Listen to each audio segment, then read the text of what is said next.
There was a wonderful rabbi, his name was Levi Yitzhak, and he had a particular quality. He loved to pray, he loved to get close to God, and he was so enthusiastic about it that if he started praying in one corner of the synagogue, he would end up in the other because he would be dancing and jumping and just having a wonderful time. Now, he was a very wise rabbi, but that meant that he liked to learn from other rabbis. And a rabbi he wanted to learn from was Rabbi Baruch. Now, Rabbi Baruch was his opposite. He was very calm, he was very steady, he didn't like a lot of elaborate exercises.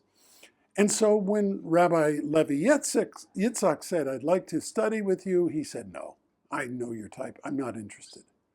Well, they went back and forth and back and forth and back and forth until finally Rabbi Baruch said, "I tell you what, you can come over for Shabbos dinner, but you have to promise not to do anything extravagant. Just be quiet and respectful." And Levi Yitzhak said, "I'll do that," although his disciples doubted he could. So when the evening came, he went over to the Rabbi Baruch's house and he stood there like this. So he would hold himself in check. And after every prayer was said, he would just say, "Amen." And it was amazing. Nobody thought he could be that contained. And he made it through all the opening prayers. Now, in that tradition, you start Shabbos dinner with a choice of sweet fish or sour fish. And to be generous to the guests, they would serve a platter with sweet and sour fish on it and come up and say, "Which do you prefer, sweet fish or sour fish?" And so when they got to Rabbi Levi Yitzhak, he said, "Sweet fish, sour fish, I love God." His hand hit the tray.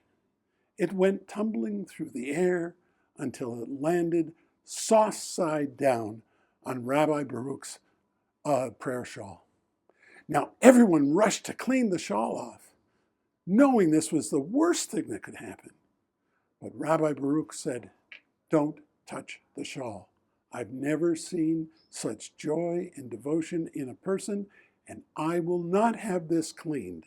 In fact, I will be buried in this prayer shawl." Now that almost happened because one of his disciples prevailed upon him to give him the shawl when the rabbi died. And it was passed from generation to generation to generation.